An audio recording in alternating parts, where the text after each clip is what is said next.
seguindo a programação do seminário MP 5.0 Cidadania e Protagonismo da Mulher em Tempos de Pandemia, chamamos agora a excelentíssima senhora promotora de justiça, doutora Renata Cintrão Simões de Oliveira, para presidir os trabalhos da mesa de conferência e apresentar a segunda conferencista do dia. Boa tarde a todos os presentes, a todos os participantes desse seminário. Primeiramente, eu quero agradecer o convite, agradecer a toda a equipe do CEAF, na pessoa do Dr. Alessandro Samartim. Também quero fazer um parêntese e agradecer a doutora Jussara pela menção do trabalho realizado na Promotoria de Educação, por mim, pela doutora Delisa e por todos os colegas do interior do nosso estado, que também enfrentaram esse desafio aí de levar a merenda escolar e educação para as crianças nos tempos de pandemia.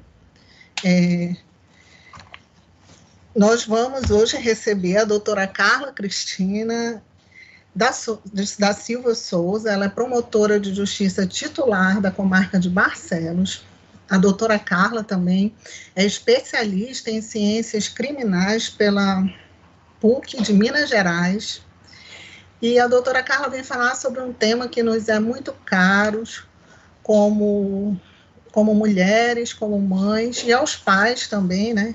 Ela vem falar sobre a atuação do Ministério Público na proteção das crianças órfãs em razão da pandemia, né? Mais um dos desafios que nós enfrentamos hoje e enfrentaremos no pós-Covid. E é um grande prazer hoje ouvi-la, a doutora Carla, e eu passo a palavra aí para que se inicie a sua apresentação. Boa tarde, obrigada, doutora Renata, pela apresentação, pela generosidade e poder dispor do seu tempo para estar conosco aqui nessa bancada, né? Tratar um pouco acerca da atuação ministerial no âmbito das atribuições da infância e juventude. Agradeço ao CEAF pelo convite, em ter reconhecido em mim essa pessoa capaz de tratar sobre esse tema, né, de buscar elucidar questões acerca da orfandade nesse tempo de tanta dificuldade que nós temos enfrentado na nossa atuação, na nossa vida pessoal e profissional.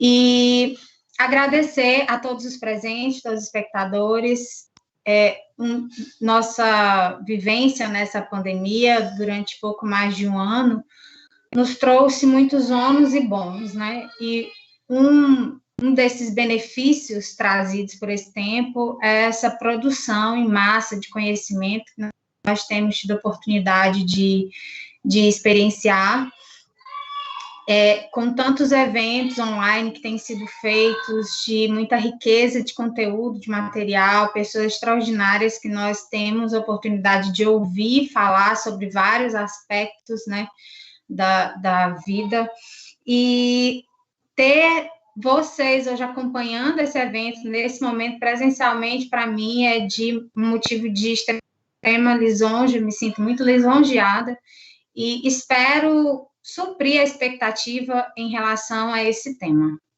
Então, quando recebi a responsabilidade de tratar acerca do tema, eu me revisitei também enquanto promotora de justiça. Por que dessa constatação? Porque esse tema é um tema que te traz uma perspectiva diferente de toda a atuação que nós temos enfrentado durante esse tempo de pandemia, né? Durante essa nova realidade acerca dessa disseminação do Covid-19.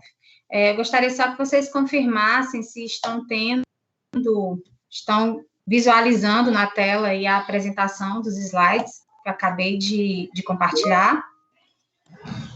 Doutora Renata, consegue ver o slide direitinho? Sim, está bem visível. Então, o tema da palestra é a atuação do Ministério Público na proteção das crianças órfãs em razão da pandemia. E, à primeira vista, lendo sobre esse tema, a gente se questiona, mas qual o objetivo de tratar acerca disso?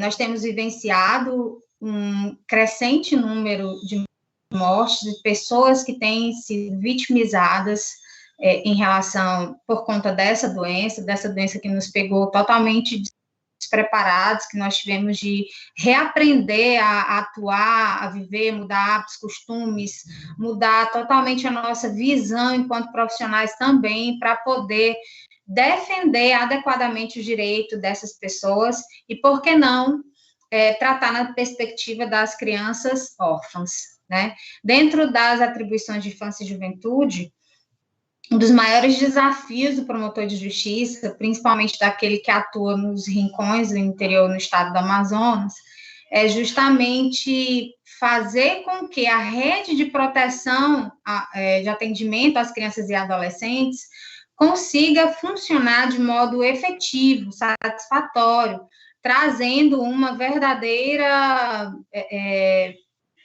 salvaguarda desses sujeitos de proteção, né? E vendo esse crescente número de óbitos em decorrência do Covid, as vítimas que nós temos não são simplesmente essas que têm sido, que têm morrido a cada dia. Nós temos também famílias que restam devastadas pelo sentimento de luto, famílias que restam, por vezes, desestruturadas socialmente, financeiramente, pela perda desse ente, porque dependendo da responsabilidade desse ente no âmbito do núcleo familiar, essa vitimização, ela passa da pessoa falecida, né? Ela afeta todos os membros dessa família, e, consequentemente, dentro desse contexto, crianças que se veem com toda a sua rotina diária alterada e, além de tudo, se veem com a obrigação, a necessidade de vivenciar o luto da perda dos seus pais, dos pais ou, né? E o que vem a ser, então, essa orfandade? Qual que é o conceito de orfandade, para que nós possamos delimitar qual será o nosso tema de abordagem nesse momento? Orfandade diz-se da pessoa menor privada de pai, de mãe ou de ambos os pais. E nós ouvimos muito falar da expressão órfã de pai ou órfã de mãe, né? Ou o órfão integral, que é aquele que perde ambos os pais. Num sentido figurado, traz que a orfandade é que ou quem perdeu alguém que estimava ou que o protegia. Eu achei muito apropriado trazer esse conceito num aspecto figurado, porque, por vezes, uma criança, ela vivencia a orfandade em muitos aspectos. Às vezes, a criança tem a presença física do pai e mãe, ela conhece o pai e a mãe biológico dela. No entanto, não são esses sujeitos que são responsáveis pelo cuidado direto, pelo sustento, pela responsabilidade, pelo afeto com essa criança. Ou seja, nem sempre são os pais que diretamente têm estima e proteção por aquela criança. Então, a orfandade, nesse caso, ela perpassa a perspectiva de paternidade ou maternidade biológica, né? E como sinônimos de orfandade nós temos abandono, desamparo, desproteção e privação. E nós vislumbramos esses aspectos na nossa atuação ministerial dia a dia, no atendimento diário nas famílias que têm no seu âmbito crianças em situação de vulnerabilidade social, que é a famosa chamada situação de risco dentro do âmbito da infância e juventude. E para que nós possamos entender esse aspecto da orfandade, eu trouxe aqui, exemplificando, as espécies de família dentro do sistema protetivo infanto-juvenil. Nós temos a família natural, a família extensa e a família substituta. Então, hoje, crianças que têm sido vitimadas, né, que têm restado nessa condição de órfãs em decorrência dessa doença, do Covid-19, por muitas vezes têm perdido pai e mãe ao mesmo tempo. Nós temos muitas notícias, chegam ao nosso conhecimento, dentro da nossa atuação, notícia de pais e mães que vão internados ao mesmo tempo, porque por conta dessa convivência física próxima da família, geralmente quando um membro da família é acometido, vários outros membros também são infectados pelo vírus, e por vezes esses responsáveis são hospitalizados ao mesmo tempo. Temos também notícias de famílias em que o pai ou a mãe foram internados, e por vezes os dois vem a óbito. Em um dia vem o falecimento de um, daqui 2, 3 dias, uma semana, chega a notícia do falecimento do outro. E como tem sido a vida dessas crianças depois dessa ocorrência, né? Por vezes, essas crianças são encaminhadas à família extensa, inclusive a determinação da legislação de proteção infanto-juvenil, que seja realizada a busca ativa da família extensa, que sejam identificados os familiares que serão capazes de retirar, de sustentar, proteger aquelas crianças agora depois desse evento de luto, depois dessa ocorrência que vem trazer essa vitimização psicológica dessas crianças. Muitas vezes é possível encontrar na família extensa esse amparo. No entanto, às vezes não é possível encontrar parentes que tenham esse interesse de sustentar essa responsabilidade, afinal, é uma responsabilidade muito grande, né? Receber crianças de um outro núcleo familiar, que vem de uma criação diversa daquela que você emprega aos seus filhos, e por vezes é difícil absorver essa demanda, porque é uma responsabilidade muito grande, às vezes a família se isenta desse acolhimento. E aí é necessário que o sistema de proteção, o sistema de justiça protetivo, utilize da figura da família substituta. Mais à frente eu vou trazer exemplos de boas práticas e de atuação em que a família substitutiva, ela é um dos principais instrumentos para o acolhimento dessas crianças. Então, eu trouxe aqui também alguns dados indicativos para ilustrar a questão da orfandade, de que modo que ela juridicamente vem afetando e socialmente ela é percebida no nosso contexto, né, de atuação. Então, por vezes, a orfandade, ela se dá pelo falecimento dos pais, como eu já relatei, que é uma ocorrência física. No entanto, nós podemos falar aqui de uma orfandade social, que vem em decorrência do abandono dessas crianças por seus responsáveis legais, por sua família natural ou extensa, né? Então, eu posso considerar, numa perspectiva afetiva, que uma criança, mesmo tendo seus pais, ela pode experimentar de uma vivência de orfandade? Sim. Eu trago aqui um exemplo muito marcante que eu sofri, que vivenciei na atuação na comarca da qual carrego a titularidade hoje, que é a comarca de Barcelos. Um dia recebi notícia do Conselho Tutelar, que havia feito uma abordagem, tinha recebido uma denúncia, e tinha um casal de crianças no porto, numa canoa, e que essas crianças estavam sozinhas, era por volta de meio-dia.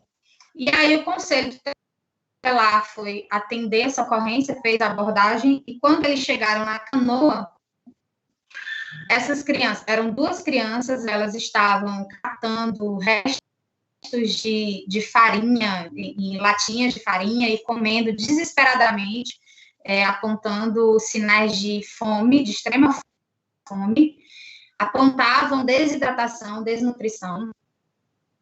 E o que mais foi marcante nessa atuação é que os pais dessa criança estavam na canoa. No entanto, quando o Conselho Tutelar fez essa abordagem, ambos estavam em situação de sarjeta. São já conhecidos da atuação do Conselho Tutelar no município pelo uso abusivo de substâncias alcoólicas, então, com um quadro de alcoolemia grave. Ambos haviam ingerido o álcool e não tinham consciência, perdido a consciência. O Conselho Tutelar tentou por diversas vezes acordá-los para que eles pudessem prestar esclarecimentos ao atendimento desse casal de crianças e não teve sucesso. Eles permaneceram dormindo como uma espécie de coma alcoólico mesmo.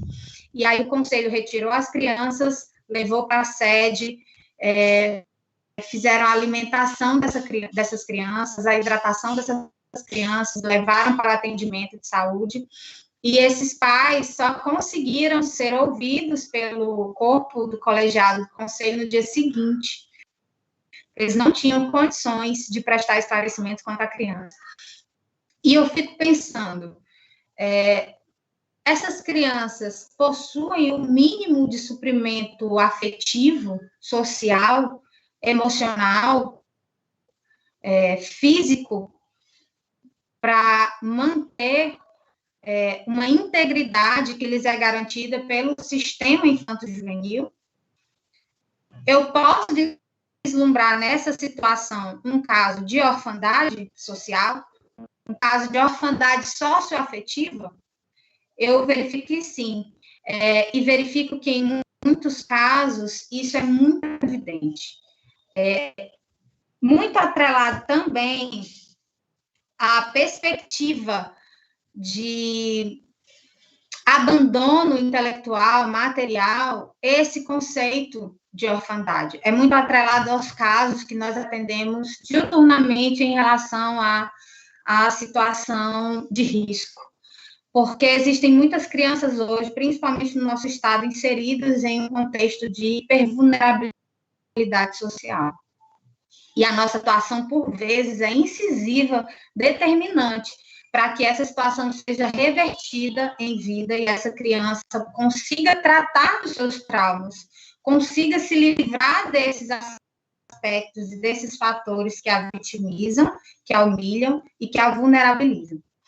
Então, alguns dados eu acho extremamente interessantes e muito passíveis de discussão nesse momento. Primeiramente, em relação ao artigo que eu li durante essa pesquisa, essa fala, e diz que 40,2% daqueles que têm até 14 anos no Brasil vivem em situação de pobreza. Esses dados foram retirados do Cenários da Infância e Juventude, que é produzido anualmente pela Fundação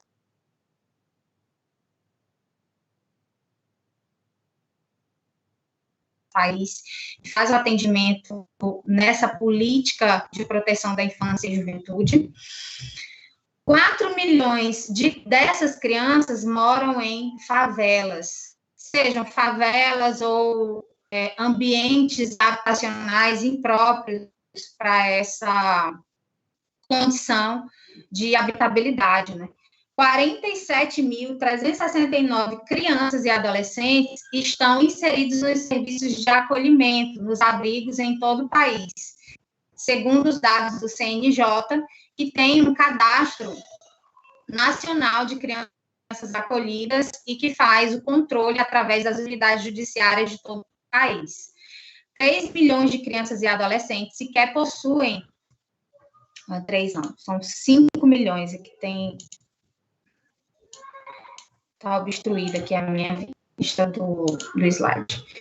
5 milhões de crianças e adolescentes sequer possuem o nome dos pais em suas certidões, também segundo dados do CNJ. Aqui nós tratamos de uma orfandade social também. O que ele quer dizer nesse dado? Muitas crianças têm no seu registro uma maternidade solo. O nosso país, esse modelo de família é muito comum. E aqui eu revisito a vocês uma fala do nosso atual vice-presidente, Mourão, sem qualquer tipo de conotação política, mas um evento que foi muito debatido na mídia e pelas entidades governamentais e não governamentais.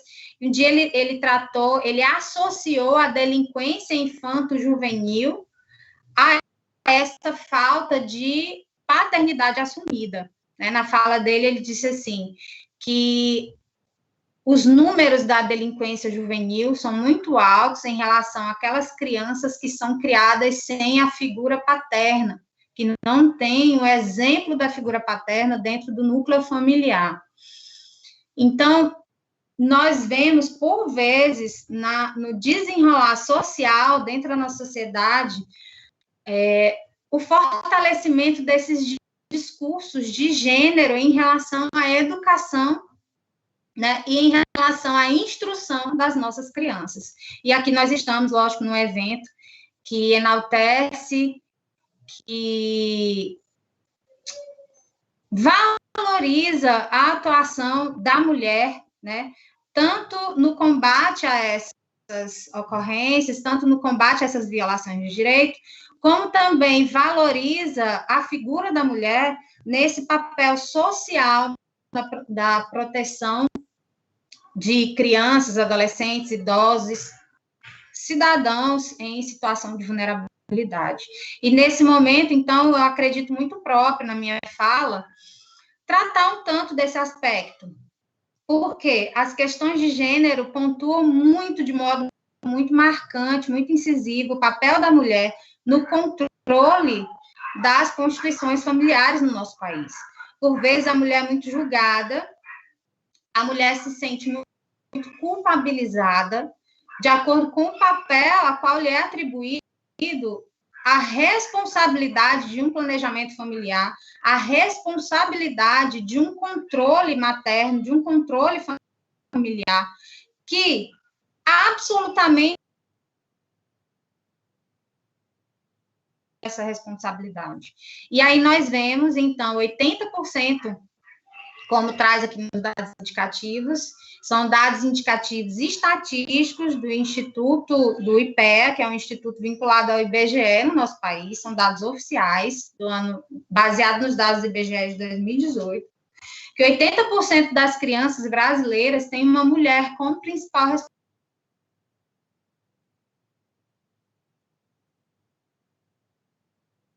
Famílias independentes de classe, independente de situação financeira, em que as mulheres são membro principal com uma responsabilidade na gestão daquele núcleo familiar. Então, há muito marcadamente no nosso país essa noção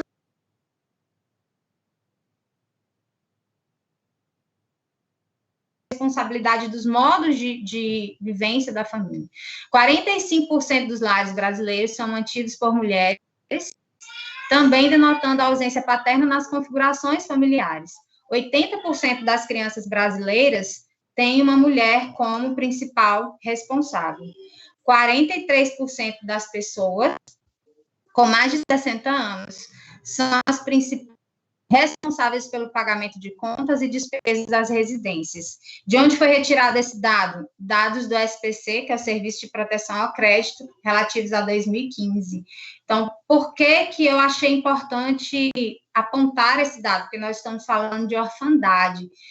E muitas vezes essas crianças que se veem órfãs em situação de desproteção, ainda mais agora, diante do elevado número de óbitos por conta do Covid, perderam o principal responsável financeiro do seu núcleo familiar, o que é ainda mais grave.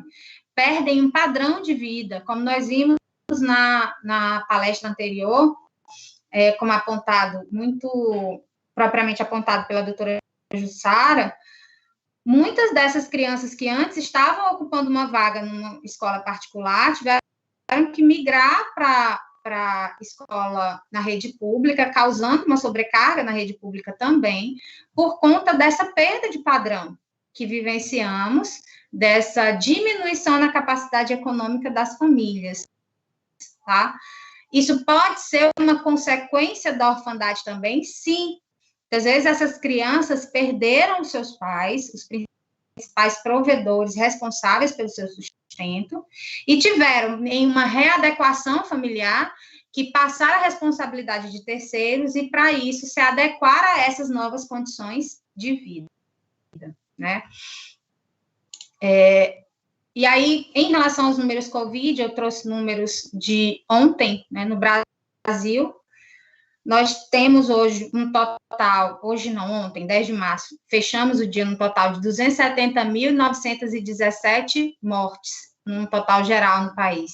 E nas últimas 24 horas, batemos um recorde ontem de 2.349 mortes, né, nesse curto espaço de tempo. E um aumento de 43% dessa ocorrência durante a semana, né, num espaço, um período de 7 dias. No Amazonas, temos um total de 11.388 mortes, sendo que 8.077 dessas ocorreram na capital. No entanto, chama a atenção a vocês que o fato de ter ocorrido na capital não necessariamente diz respeito apenas a dados de Manaus, porque nós sabemos dessa extrema dependência do nosso interior do estado em relação ao sistema de saúde na capital. Então, tivemos muitos pacientes que foram transferidos para a capital, tiveram seu óbito aqui, e isso acarretou uma vulnerabilidade social também das famílias, tá? E eu trouxe aqui embaixo a seguinte observação, que 20 milhões de crianças no nosso país, olha esse número que expressivo, 20 milhões de crianças têm até 6 anos de idade. Então, é urgente saber quantas se acham em orfandade decorrente da pandemia. Né? Por que dessa urgência? Por que a doutrina aponta que é urgente conhecer sobre esses dados da pandemia? Porque esses dados vão servir de fundamento para o estabelecimento de novas políticas públicas de atuação para a proteção desses sujeitos, de novos modos de atuação dos órgãos de controle e dos executivos federal, estadual e municipal para a proteção desses sujeitos de direito. Então, eu elenquei aqui alguns exemplos de boas práticas em relação a essas crianças, que é um modo como que o sistema infanto-juvenil tem se reprogramado, né, tem voltado o seu olhar para essa situação para trazer um melhor atendimento, um melhor acolhimento desses sujeitos de proteção. Então, o primeiro deles, vem um exemplo aí no 25º ENAPA, que é o Encontro Nacional de Grupos de Adoção, a sugestão por um fluxo emergencial para a entrega mais rápida dos órfãos e abandonados, mediante termos de responsabilidade, aos que estão cadastrados no Sistema Nacional de Adoção, famílias acolhedoras, agilizando-se as providências e decisões judiciais. É muito urgente a melhora do fluxo de atendimento do nosso sistema de justiça em relação às adoções, principalmente no nosso estado, né? Falo pela vivência pessoal que tem dentro da atuação no estado do Amazonas. É de urgência que nós busquemos estruturar esse fluxo, fazer com que ele seja mais fluido, mais rápido, mais emergente. Por que eu digo isso? Nós vivenciamos muito próximo essa prática da adoção brasileira, que é uma prática de extrema ofensa aos nossos ditames legais. Falo isso com total certeza do que estou dizendo. Por quê? Nós temos milhares de casais cadastrados no Sistema Nacional de Adoção no nosso país. É um sistema gerado pelo CNJ, justamente para entregar maior efetividade, maior controle dessas famílias, né, em relação a essa intenção de adotar. E quando nós permitimos que as adoções continuem ocorrendo à brasileira, com a indicação de famílias, até mesmo dentro da própria rede de atendimento do sistema infanto-juvenil, porque, por vezes, isso é intermediado, principalmente nas cidades do interior, pelas redes de saúde, pelos conselhos, tanto de direitos quanto tutelares, e às vezes por uma falta de capacitação, formação desses atores para entender de que modo esse fluxo precisa se estabelecer. E aqui eu vejo que são casais que a todo dia sofrem por essa burla em seu direito, em seu privilégio de receber essas crianças em uma prioridade pelo próprio sistema. O sistema precisa ver o Sistema Nacional, o Cadastro Nacional de Adoção, como uma prioridade zero para a inclusão dessas crianças em famílias substitutivas. Por que eu digo isso? O casal que é incluído no Cadastro Nacional de Adoção, ele passou por todo o crivo legal para que seja permitido o seu nome como uma família possível a receber crianças e adolescentes em situação de vulnerabilidade e em situação de risco. Seja ela através da entrega voluntária, em que bebês recém-nascidos são incluídos no sistema, através do atendimento prévio pelos órgãos de proteção, seja ela pela adoção de crianças institucionalizadas, essas 47 mil crianças que hoje se encontram institucionalizadas em algum abrigo no nosso país. Esses pais já trouxeram ao judiciário conhecimento da sua situação física, psíquica, social, econômica, financeira, passaram por uma avaliação, passaram por um curso obrigatório de adoção, tiveram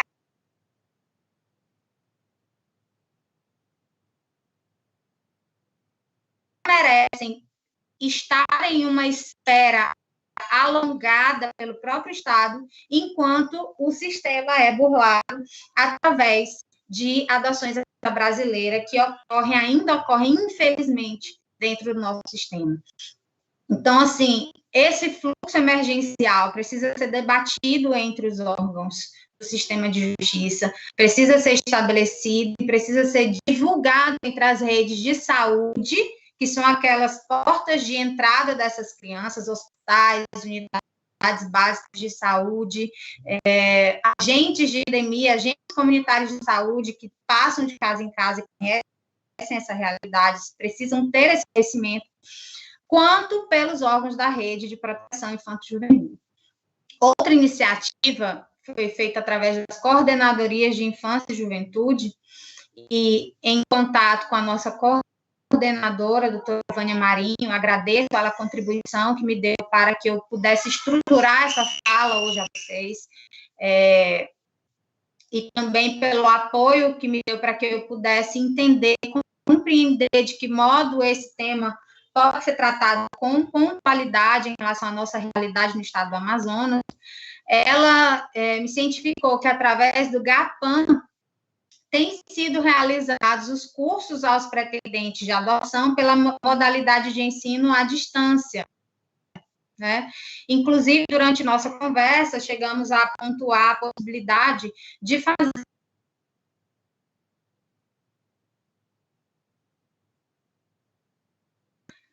disponibilizando essas salas virtuais para os juízos de infância e juventude, os juizados de infância e juventude que funcionam nas comarcas do interior, ou até mesmo através de um convênio, nós possamos elaborar um curso, né, oficial, formalizado através da coordenadoria, em parceria com o GAPAN e a coordenação de infância e juventude do Tribunal de Justiça do Amazonas, para a formação desses pretendentes à adoção. É necessário, é urgente que essas famílias, nós sabemos que, principalmente no interior do estado, existe um interesse muito grande das famílias na comunidade de absorver essa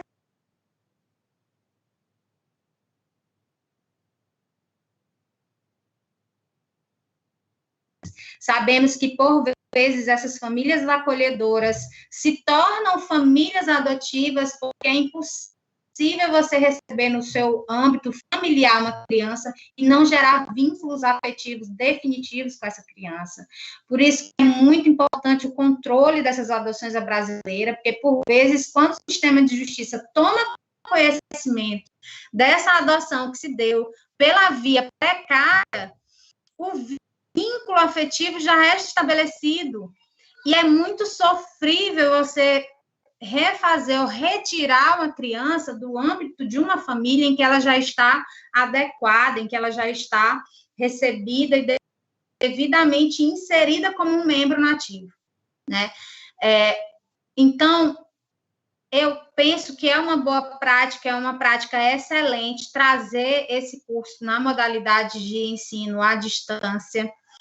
Penso que será inclusivo, penso que será de muita valia para a instrução da comunidade em relação à possibilidade de se tornar uma família acolhedora ou uma família substituta definitiva. Outra prática é a atuação coordenada através do Centro de Apoio Operacional da Infância e Juventude, no Ministério Público do Estado do Amazonas, junto às promotorias de justiça especializadas na infância. No ano passado, nós fomos acionados, através da coordenação pela doutora Vânia, para buscarmos os prefeitos atualmente, que haviam sido eleitos naquele pleito de novembro de 2020, que foi quando ocorreram as eleições municipais em todo o país, e que nós chamássemos esses prefeitos a celebrar um pacto pela garantia dos direitos infanto-juvenis, né, que foi aderido por várias comarcas do estado, foi noticiado no site, inclusive no final fiz referência à notícia, né, e foi realizada essa celebração do pacto no mês na minha comarca, inclusive a minha atuação foi feita no mês de dezembro, antes mesmo da posse desses gestores eleitos, e a celebração do Pacto pela Garantia dos Direitos Infanto-Juvenis foi encampado e aderido nas comarcas de Manaus, Parintins, Itamaraty, Novo Aripuanã, Apuí, Envira, Humaitá,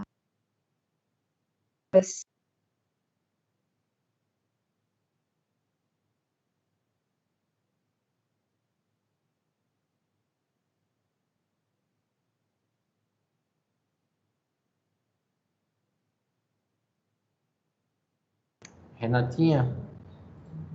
Renata? Oi, São, ficou mudo aqui. Entra aí que ela caiu, aí tu avisa que...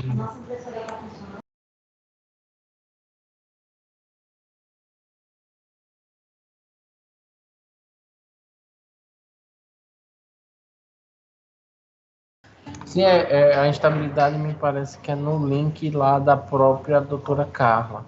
A gente está aguardando ela retornar para dar prosseguimento. Sim.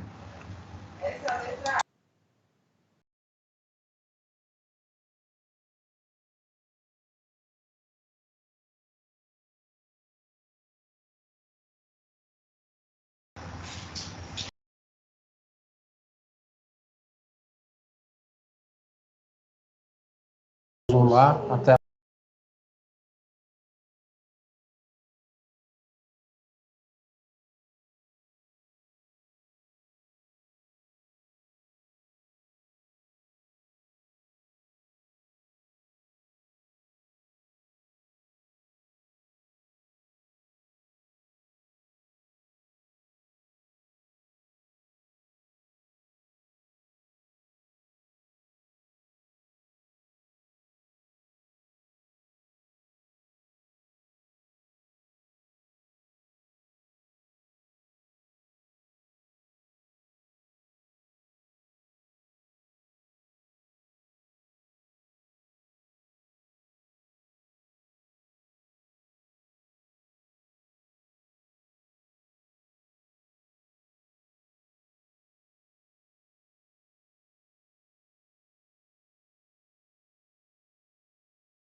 da gravidade, né?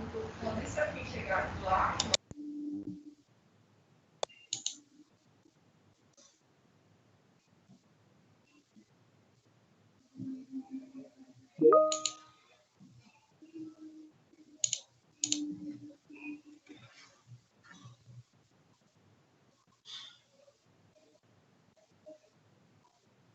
Já estamos no ar.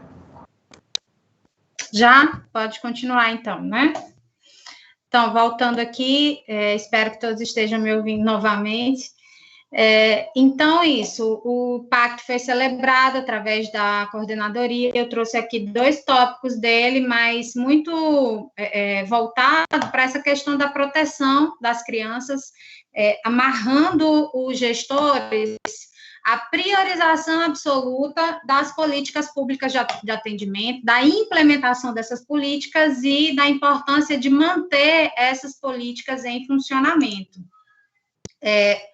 Outra via de adoção, de atuação, que é muito privilegiada em muitas promotorias de infância, é justamente a criação de grupos especiais de apoio à adoção, que fomentam a realização de seminários e lives para motivar, conscientizar e debater quanto à questão da orfandade e quanto à questão da absorção dessa demanda pela sociedade e pela rede de proteção da infância e juventude, né? É muito necessário entender que a orfandade, ela é um problema social, ela não é um problema que necessita ser resolvido só pelo Estado.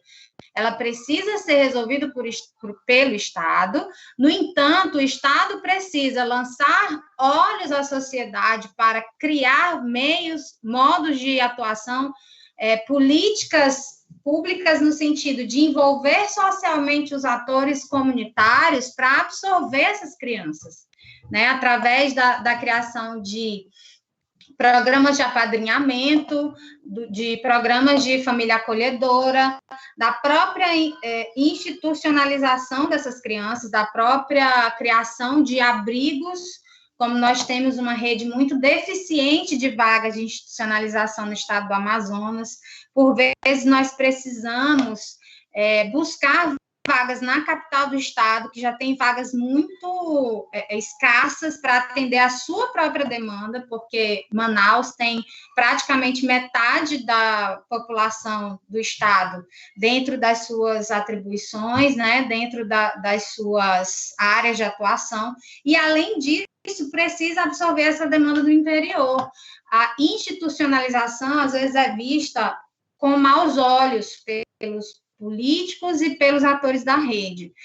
Porque geram custos muito altos, porque gera a necessidade de manter essas crianças numa casa, gera a responsabilidade do Estado cada vez maior para manter e sustentar essas crianças. No entanto, existem muitos prós que decorrem da institucionalização de crianças. Primeiro, nós conseguimos retirar essa criança do ambiente de vulnerabilidade, de hipervulnerabilidade social, do ambiente de risco, para poder tratar a família natural ou extensa, de modo a reabsorver ou realinhar os vínculos afetivos dessa criança. Esse é, para mim, o principal objetivo, a principal benesse de existir instituições de acolhimento. Permitir que essa criança esteja num ambiente acolhedor, num ambiente de cuidado, para que o Estado consiga reaver esses vínculos ou consiga estudar de modo mais seguro, de modo comedido, a reinserção dessa criança. Por vezes, no interior do Estado, nós temos a obrigação de manter essa criança na casa de terceiros ou de utilizar famílias que não estão no sistema de acolhimento familiar regulamentado, porque os municípios não se voltam ao estabelecimento dessa rede de atendimento, por conta da ausência, da falta dessa entidade de acolhimento. São poucos os municípios do interior que têm essa política de atendimento infanto-juvenil. No entanto, pelo estabelecimento do Pacto da Primeira Infância, muitas promotorias já têm se movimentado no sentido de estabelecer a possibilidade desse funcionamento. né, através do Conselho de Magistratura, o Tribunal de Justiça de Pernambuco teve a iniciativa de estabelecer programas de apadrinhamento social dirigidos aos órfãos da pandemia na primeira infância, estimulando intervenções de apoio por parte da iniciativa privada. Nós também temos exemplo de apadrinhamento no nosso estado.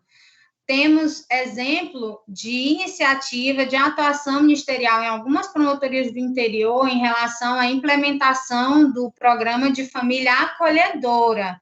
Esse programa foi idealizado, elaborado pelo nosso colega Elanderson Lima, que era titular à época da promotoria de Manicoré, e ele repassou esse modelo para vários colegas, e eu quero prestigiar essa iniciativa dele, porque realmente ele se demonstrou muito preocupado com essa falta de política para atendimento dessas crianças em situação de orfandade, como também se mostrou visionário no sentido de gerar um projeto que pudesse ser replicado para outros municípios de modo fácil e que não acarretasse tanto o comprometimento orçamentário desses municípios. E assim foi seguido na promotoria, implementada na promotoria de Manicoré, posteriormente na promotoria de Jutaí, depois os colegas de Envira, o Maitá e outros municípios também fizeram aí a adesão a esse modelo de programa, né? Aqui é uma ponderação que diz que a sociedade participa solidariamente com a família e o Estado da proteção e da promoção da criança na primeira infância. Esses são termos legais, são previsões da própria Constituição Federal, como também do Estatuto da Criança e do Adolescente, que diz que a responsabilidade no cuidado dos sujeitos infanto-juvenis não é só do Estado, não é só da família. Quando a família falha, a comunidade também tem a sua obrigação de absorver essa demanda, de auxiliar nessa demanda. Então, um destaque pontual em favor das crianças que se encontram em condições de hipervulnerabilidade. E aqui eu quero trazer menção à preocupação da nossa coordenação da infância e juventude, doutora Vânia Marinho, em relação às crianças portadoras de necessidades especiais. O que tem muito ocorrido na pandemia, que tem preocupado, principalmente frente à atuação aqui na capital, Manaus, que tem maior número de crianças nessas situações. Crianças que têm necessidades especiais no âmbito da família, ela tem todo um cuidado, a necessidade de um olhar diferenciado por parte das famílias. Por vezes, a mãe que cuida dessa criança de modo incisivo, de modo praticamente exclusivo.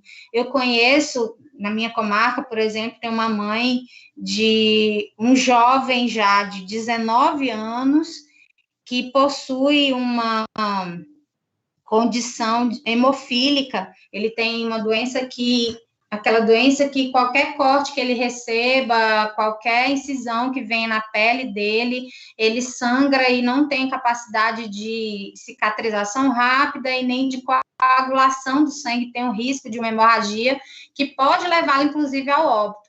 E essa mãe, a mãe solo, cuida sozinha dessa criança, e o que acontecerá dessa criança, entre aspas, né, porque ele já é um jovem de 19 anos, no entanto, ele tem essa condição desde o nascimento.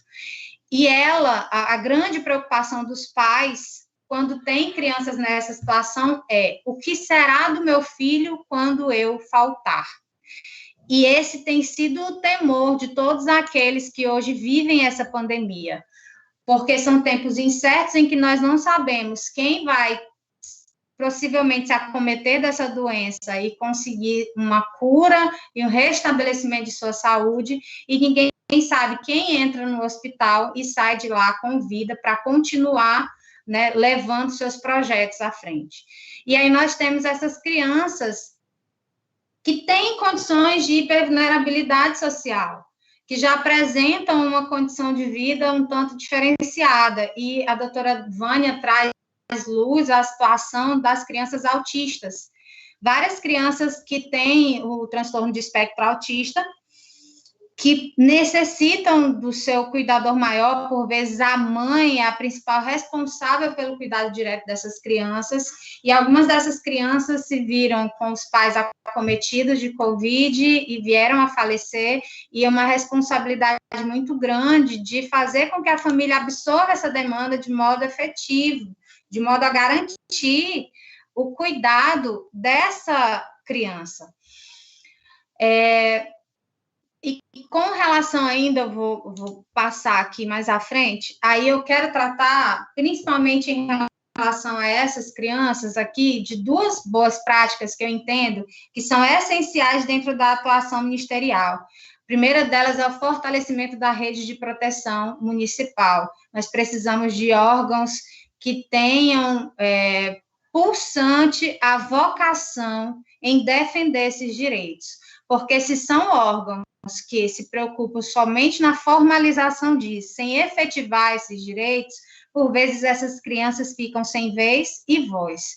Um exemplo de atuação é que, após eu receber o tema dessa palestra, eu me questionei muito mesmo enquanto promotora de justiça, e já acionei o Conselho Tutelar do município para que eles realizassem a busca ativa dessas crianças que hoje vivenciam o luto decorrente da pandemia, e buscar, diante desses fatos, como que essa proteção, essa tutela tem ocorrido. Me ocorreu que eu já havia atendido um caso na comarca de Barcelos, de uma adolescente de 11 anos, que desde o nascimento era cuidada por sua avó materna, e durante a pandemia a avó veio a falecer, e ela restou na casa com a irmã mais velha e alguns primos que também viviam no núcleo familiar. E o Conselho Tutelar, muito prontamente, essa menina, inclusive, muito coincidentemente, era acometida de um retardo mental moderado. Então, ela tinha uma condição de necessidades especiais.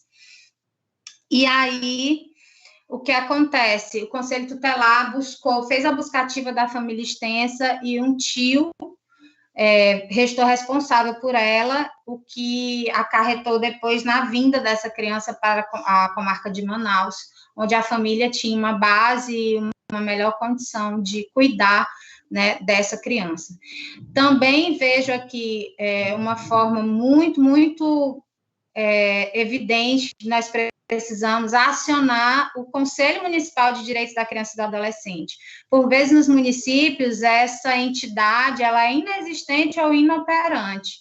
Então, é necessário acionar a gestão municipal para que dê condições físicas, estruturais e humanas para que os conselhos municipais desenvolvam as suas atividades, principalmente no sentido da formulação de políticas públicas. Uma outra atuação, que foi o caso que a doutora Vânia relatou, e na comarca de Manaus existem as organizações não governamentais com atuação na área de infância e juventude. Então, é necessário que o promotor de justiça, na sua atuação, realize a aproximação, né, esteja articulado e atuando proximamente a essas entidades como parceiros, fazendo levantamentos de dados quanto a essas ocorrências e acionando os órgãos para a efetivação dessa política. Em Manaus temos o exemplo a AMA, que é a Associação de Apoio às Mães de Crianças Autistas, né, que realiza o acompanhamento sistêmico dessas crianças e adolescentes com espectro autista e a defesa dos direitos dessas crianças, e que vive em interlocução com a Promotoria de Justiça da Infância e Juventude na comarca de Manaus. E a doutora Vânia relatou que existem muitos casos de crianças autistas que hoje estão vítimas da pandemia pelo aspecto da orfandade. Os cuidadores dessas crianças, as mães, infelizmente vieram a óbito. E aí, imagina, para uma criança que já tem fragilizada a sua integridade, às vezes psíquica, às vezes emocional, de repente se vê sem essa proteção, sem esse cuidado daquela que era responsável pelo seu sustento, não é? Então, é muito necessário verificar essa demanda. E vemos aqui uma das sugestões e uma das preocupações pelas promotorias especializadas na comarca de Manaus é a indicação dos genitores ou cuidadores de crianças e adolescentes portadores de necessidades especiais nos grupos prioritários para a imunização do coronavírus, aí das cepas de SARS-CoV-19. Por que o estabelecimento desse grupo prioritário? Justamente para a proteção, ainda que indireta não, direta mesmo, dessas crianças e adolescentes que são portadores de necessidades especiais. Urge que essas mães, que esses cuidadores diretos, através do controle, né, através da comprovação dessa situação, sejam incluídos como grupo prioritários. E é necessária uma atuação diante do Ministério da Saúde e ante a Fundação de Vigilância Sanitária, para que essas doses sejam contabilizadas e incluídas tão logo, visando a prioridade absoluta do cuidado quanto a essas crianças. Então, eu chego aqui ao final da minha palestra, quando chama a atenção o aumento de óbitos maternos durante a pandemia e, nessa consequência, novas orfandades precoces, cumpre reconhecer imperativo amparar todos os órfãos. Eles terão, nesse período vital, a necessidade de uma existência mais protegida para fato certo e sabido que a criança é o pai do homem. A criança é o nosso futuro. Essa geração tem sido muito, muito afetada pelos efeitos dessa pandemia. É uma geração que tem sofrido, uma geração que precisa da nossa atuação incisiva, que precisa, através do nosso olhar, principalmente nós, enquanto mulheres, atuando nessa linha de frente da proteção desses direitos e desses sujeitos, verificarmos que, por muitas vezes, os aspectos de gênero atravessam, né, de muitas injustiças, o cuidado com essas crianças. A orfandade é muito grave, a orfandade traz riscos sociais, né, riscos individuais ao desenvolvimento regular, o desenvolvimento saudável das nossas crianças e adolescentes, e precisa sim ser abordada, precisa sim ser priorizada dentro da nossa linha de atuação, dentro do ponto de vista da atuação ministerial. Aqui eu deixo as indicações de alguns artigos dos quais tive contato para a preparação, para a estruturação dessa fala a vocês. Agradeço a oportunidade mais uma vez, me coloco à disposição para o desfazimento de dúvidas, para as sugestões, críticas que os colegas que acompanharam até aqui tenham a pontuar. Muito obrigada, doutor Alessandro, muito obrigada. Passo a palavra à doutora Renata.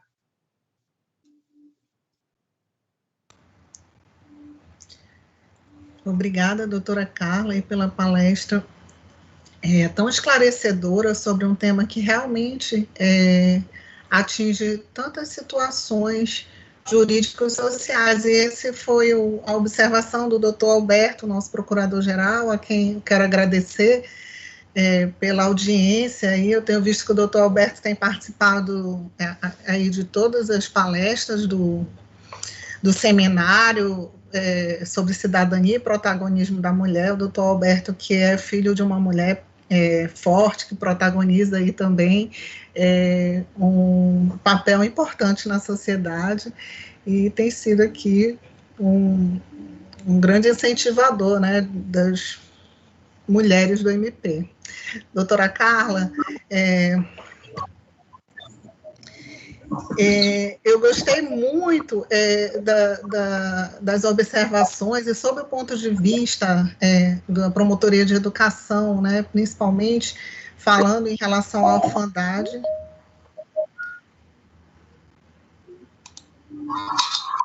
Eu acho que deu mais uma interrupção aqui. Doutora Carla? Sim. Eu não sei que parte que que foi perdida aí. Eu ia colocar uma situação em relação à orfandade do ponto de vista da promotoria de educação, né? Que nós vivenciamos no final do ano de 2020, quando o município queria distribuir os cartões de merenda, que foi um programa, né, para ajuda daquelas famílias em vulnerabilidade social. E aí a dificuldade do município, que aconteceu justamente em identificar os responsáveis por aquela criança em situação de vulnerabilidade, né? Justamente por isso que foi falado pela senhora, sobre essa situação que, às vezes, muitas vezes, não é o pai e a mãe que tomam conta daquela criança, mas um avô, uma avó, né?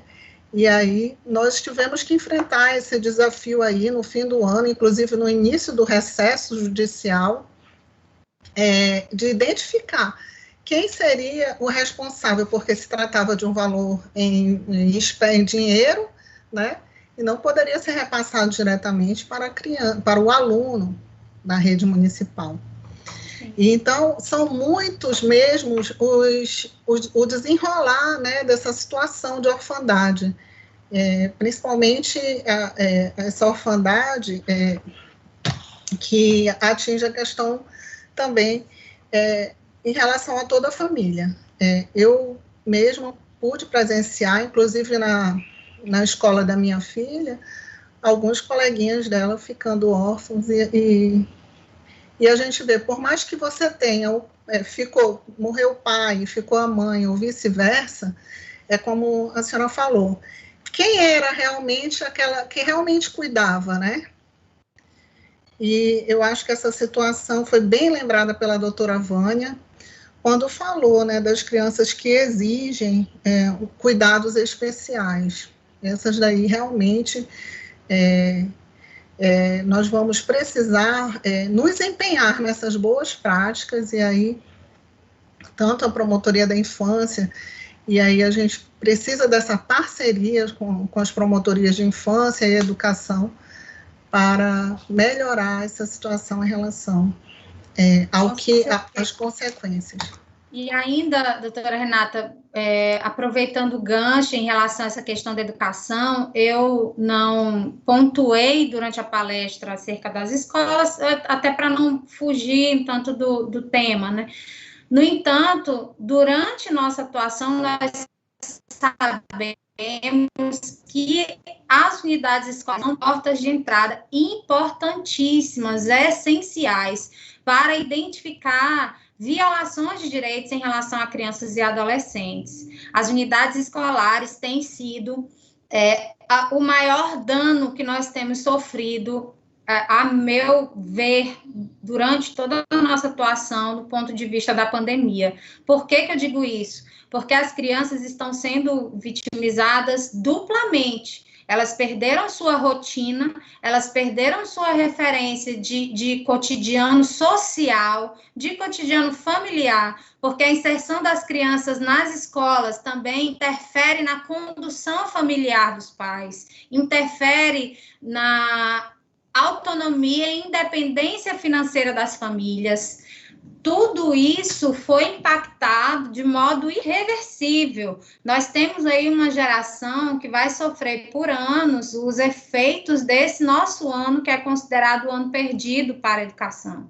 É muito essencial que nós tenhamos essa visão crítica dessa situação, entender que a escola não é só um ponto de aprendizagem, a escola é um ponto de formação humanística, social, individual, como foi tratado pela doutora na palestra anterior, um dos questionamentos, essas competências socioemocionais são muito evidentes durante a condução do ano escolar, a formação das crianças nesse sentido. Várias crianças estão tendo seus direitos violados sistemicamente e nós não temos recebido essas notícias porque isso era identificado pela professora na escola, pela coordenação pedagógica, pela direção, até pelo vigia da escola, até pela merendeira, um desvio de comportamento dessa criança no momento do lanche, no refeitório, alguma indicação de que psicologicamente aquela criança não está bem, já era motivo para que os órgãos de controle fossem acionados, a rede de proteção fosse acionada em busca de descobrir o porquê dessa situação. Então, temos crianças que estão tendo abalados a sua integridade física e psicológica, mais uma vez reforço, e é necessário que realmente infância e juventude e educação estejam totalmente atrelados nesse momento para poder buscar a melhor condição possível, a melhor proteção possível desses direitos. Nós, no interior, não temos essa divisão, né? Já conseguimos trabalhar essas visões de modo sincrético. Geralmente, já conduzimos toda a atuação em relação à infância, juventude e educação como algo indissociável. Imagino que esteja sendo um desafio muito grande a vocês na capital em relação a esse sentido. Na verdade, nós temos tido bastante facilidade mesmo de contato com os colegas todos da infância, têm sido muito receptivos, e vice-versa, nós da educação. Amanhã mesmo temos uma reunião com os colegas da infância e as promotorias de educação, e vamos tentando aí, então, superar esses obstáculos e ajudar da melhor forma, né, doutora Carla? Então, novamente, eu quero agradecer o convite do CEAF para participar da sua palestra, que foi maravilhosa. Parabéns, doutora Carla, uma admirável colega, que trabalha, como falou, numa comarca que é linda, que eu acho lindo o município de Barcelos, mas que é bem trabalhoso, como a senhora falou. E aí, desejar uma boa tarde a todos os participantes que nos acompanharam até aqui, e passo a palavra novamente ao nosso cerimonial.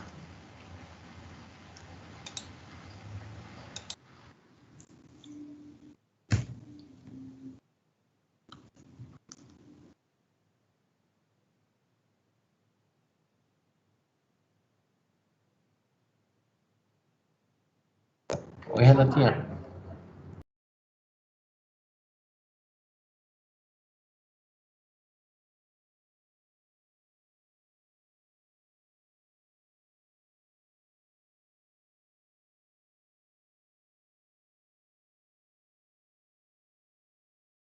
Damos por encerrado o 4º dia de apresentação do seminário MP 5.0, Cidadania e Protagonismo da Mulher em Tempos de Pandemia.